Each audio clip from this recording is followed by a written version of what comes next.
Hello students, I am Arvind Kumar, PhD Physics from Suraj School Rewari. Today we will discuss the third unit of 12th class, that is magnetic effects of current and magnetism.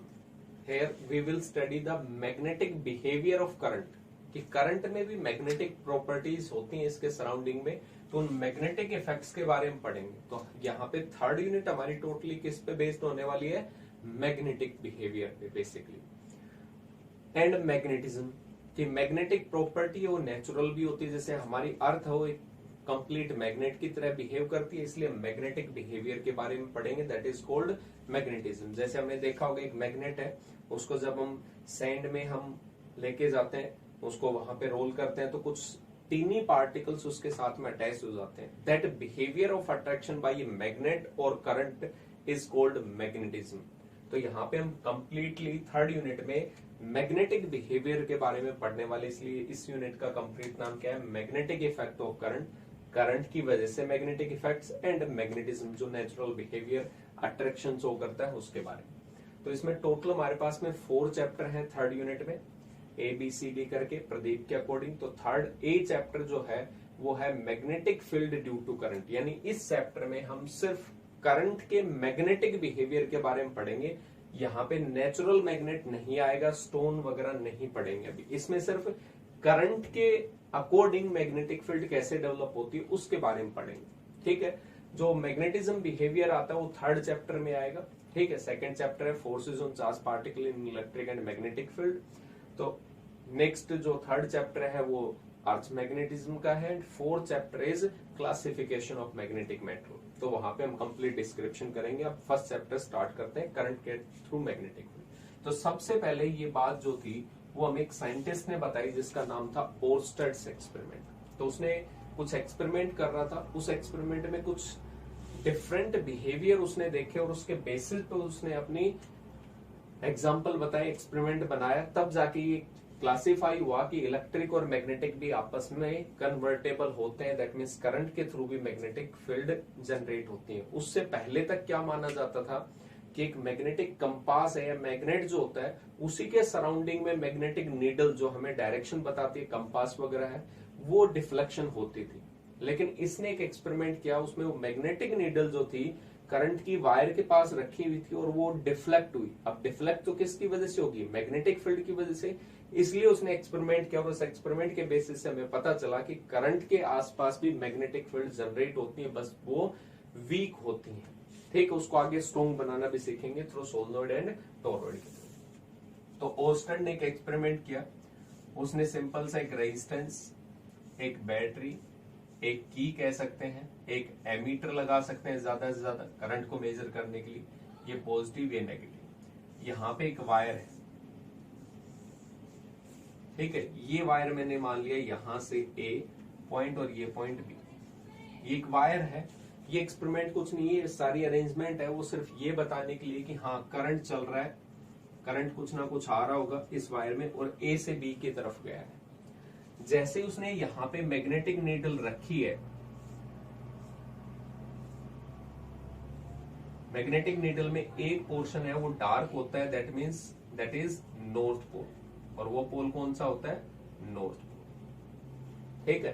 दो होते हैं, हमेशा जो dark होता है जो north direction को represent करता है. तो ये मैग्नेटिक नीडल है, जो इस मैग्नेटिक नीडल के ऊपर एक वायर है. इस वायर में हमें करंट पता है इस डायरेक्शन में जा रहा है.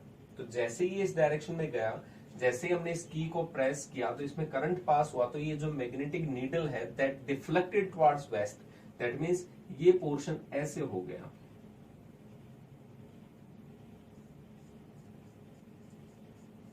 ये जो डार्क पोर्शन था, नॉर्थ पोल था, वो वेस्ट डायरेक्शन की तरफ शिफ्ट हो गया. यहाँ पे ये दूसरा. ठीक है. ये डिफ्लेक्ट हो गया इस डायरेक्शन. इसका मतलब सिंपल सा क्या थे? मैग्नेटिक नीडल सिर्फ डिफ्लेक्ट हो सकते थे किसके थ्रू? मैग्नेटिक फील्ड के थ्रू.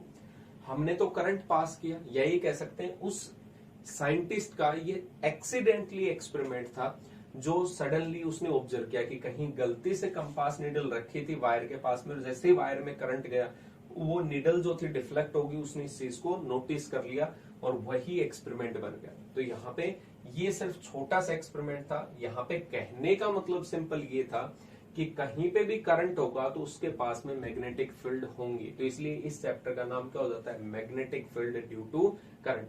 अगर मैं करंट की डायरेक्शन को रिवर्स करता हूं तो इसके डिफ्लेक्शन की डायरेक्शन भी क्या हो जाती है, रिवर्स। अभी ये वेस्ट में था, अगर मैं बैटरी की पोलरिटी चेंज कर दूं और करंट बी से ए की तरफ आए तो ये डिफ्लेक्शन किधर हो जाएगा, ईस्ट डायरेक्शन की तरफ। ठीक है, तो इसका हमारे पास में ये एक्सपेरिमेंट ज्यादा मायने नहीं रखता, लेकिन इसकी एक स्टेटमेंट है जो पूछ ली जाती है कई बार बोर्ड में, जिसका एक छोटा सा स्टेटमेंट है स्नो। अब स्नो तो आपने इंग्लिश में ये वर्ड सुना होगा, लेकिन यहां पे इसका मतलब क्या है, तो इसकी एक डेफिनेशन है, if current is flowing, current is flowing from south to north, from south to north direction, south to north, over a magnetic needle, over a magnetic needle,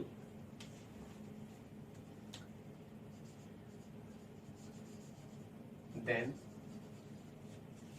the north pole of magnetic needle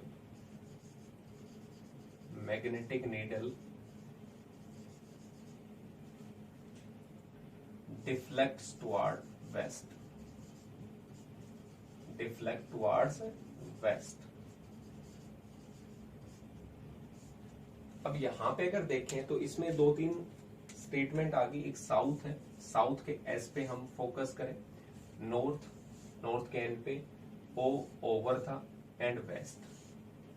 तो यहाँ पे चारों को मिलाते हैं कि current जो जा रहा था वायर में वो किधर जा रहा है, साउथ से नॉर्थ डायरेक्शन में। तो क्या होगा, एक मैग्नेटिक नीडल जो वायर के नीचे रखी है, ये कहे wire is placed over the magnetic needle, ऊपर रखा हुआ, ओवर। तो उस मैग्नेटिक नीडल का जो नॉर्थ पोल होगा वो डिफ्लेक्ट किस डायरेक्शन में होगा, वेस्ट में होगा। तो इन वर्ड को मिला देते हैं तो वो बन जाता है स्नो। इसका मतलब ये था सिंपल। तो ओर्स्टेड ने बताया कि डिफ्लेक्शन होती है करंट के थ्रू मैग्नेटिक नीडल में, दैट मींस करंट प्रोड्यूस करता है मैग्नेटिक फील्ड को।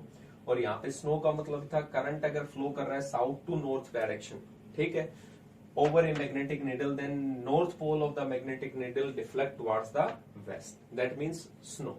तो यहाँ पे सिंपल सा स्टेटमेंट था और हम इसी के बारे में पढ़ते हैं बेसिकली।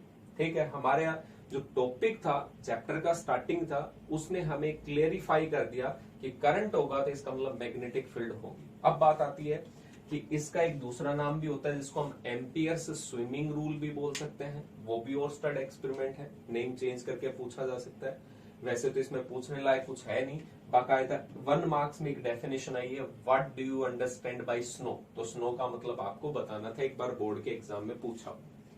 अब बार बार हम ये बात कर रहे हैं कि मैग्नेटिक फील्ड, मैग्नेटिक फील्ड, तो मैग्नेटिक फील्ड के बारे में डिस्कस करते हैं। तो यहाँ पे मैग्नेटिक फील्ड, अब ये भी डरने की जरूरत नहीं है आपको, ठीक है, ये डरने की जरूरत नहीं है कि मैग्नेटिक फील्ड क्या होता है। आप ग्रेविटेशनल फील्ड पढ़ चुके हो, इलेक्ट्रिक फील्ड पढ़ चुके हो, तो मैग्नेटिक फील्ड कौन सी बड़ी बात है। फील्ड मतलब आपको बता रखा है स्पेस और region around a certain thing. अगर मैं इलेक्ट्रिक की बात करता तो वहां पे कहता चार्ज के सराउंडिंग में, अगर मैं ग्रेविटेशन की बात करता हूं तो मास के सराउंडिंग में। यहाँ पे किसकी बात करेंगे, मैग्नेट की। मैग्नेट भी हो सकता है कि आप एक नेचुरल मैग्नेट लेके आए, एक स्टोन होता है लोड स्टोन टाइप में, तो उसके सराउंडिंग में भी वो टीनी टीनी पार्टिकल्स को अट्रैक्ट करता है, उसका कुछ रीजन होता है जहां तक कि वो पार्टिकल को अट्रैक्ट कर सकता है, तो इसका मतलब वो मैग्नेटिक फील्ड। लेकिन अभी अभी हमने पढ़ा कि करंट होगा, उसके सराउंडिंग में भी कुछ स्पेस होता है जहां तक ये मैग्नेटिक नीडल डिफ्लेक्ट होती है। अगर ये नीडल जो है वो बहुत ज्यादा डिस्टेंस पे रखेंगे तो नहीं डिफ्लेक्ट होती, तो इसके सर्टेन नियर अबाउट जो है वो कुछ रीजन होता है जहां पे मैग्नेटिक इफेक्ट्स है वो शो होते हैं। तो इसलिए मैग्नेटिक फील्ड की डेफिनेशन क्या होगी, द स्पेस और रीजन, स्पेस और region, REGION, region around a. अब किसके अराउंड में, दो है हमारे पास में, मैग्नेट ओब्लिक करंट, दो चीजें हैं जिसके सराउंडिंग में आपको इफेक्ट देखने को मिलेगा। द स्पेस और रीजन अराउंड ए मैग्नेट और current where effects, magnetic effects can be experienced is called magnetic field. तो उसको हम क्या नाम देंगे, मैग्नेटिक फील्ड। अब इसकी स्ट्रेंथ को मेजर करता है कि कोई मैग्नेट है वो ज्यादा स्ट्रांगली होता है, दूर तक के पार्टिकल को अट्रैक्ट कर लेता है, कोई कम कर पाता है। इसका मतलब स्ट्रेंथ को मेजर करेंगे, और स्ट्रेंथ को मेजर करने के लिए जो पैरामीटर होगा स्ट्रेंथ, उसका नाम होगा मैग्नेटिक फील्ड इंडक्शन या मैग्नेटिक फ्लक्स डेंसिटी या मैग्नेटिक फील्ड इंडक्शन,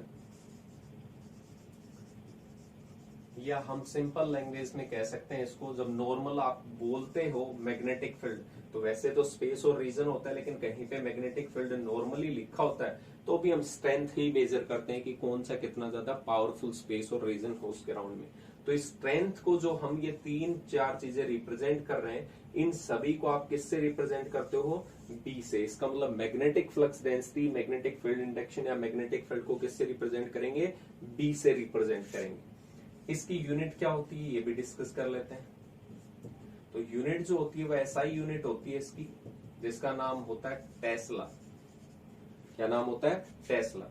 और यहां पे लिखेंगे वेबर, ठीक है, वेबर पर मीटर स्क्वायर, क्योंकि फ्लक्स जो होता है वो बी डॉट ए होता है। हम यहाँ पे बी की बात करें, इसकी यूनिट होती है वेबर, तो यहाँ पे एरिया डिवाइड में आता है, तो वेबर पर मीटर स्क्वायर, वो भी इसी की यूनिट होती है बी की, मैग्नेटिक फील्ड की। एक सीजीएस यूनिट भी होती है जो 1 मार्क्स का क्वेश्चन जनरेट करता है। 1 मार्क्स में क्या आएगा? CGS unit of magnetic field is called gauss. कई बार आपको न्यूमेरिकल में गोस दे देता है और कैलकुलेशन करवाता है। हम तो किस में कन्वर्ट करते हैं? एसआई सिस्टम में, तो दोनों में कन्वर्जन भी है। 1 गोस इज इक्वल टू 10⁻⁻⁴ टेस्ला, क्योंकि हमारी अर्थ की मैग्नेटिक फील्ड बहुत वीक है, जो जनरली किस में मेजर की जाती है? गोस में, क्योंकि ये स्मॉल यूनिट है। तो यहाँ पे ध्यान देने वाली बात है, गोस और टेस्ला में 2 रिलेशन है। 1 गोस इज इक्वल टू 10⁻⁻⁴ टेस्ला, या 1 टेस्ला इज इक्वल टू 10⁻⁴ गोस, यानी 10⁻⁴ गोस मिलेंगे तब जाके 1 टेस्ला बनेगा। ये यूनिट थी। बाकी ये वेक्टर क्वांटिटी होता है। आगे इसके डायमेंशन फॉर्मूला भी, जैसे कोई फॉर्मूला भी आगे पढ़ेंगे तो फॉर्मूला से डायमेंशन फॉर्मूला भी ड्राइव करेंगे। तो बेसिक था इस चैप्टर का इंट्रोडक्शन पार्ट। नेक्स्ट में हम पढ़ेंगे फोर्स, उसके बाद में बायोट-सावर्ट्स लॉ। Thank you.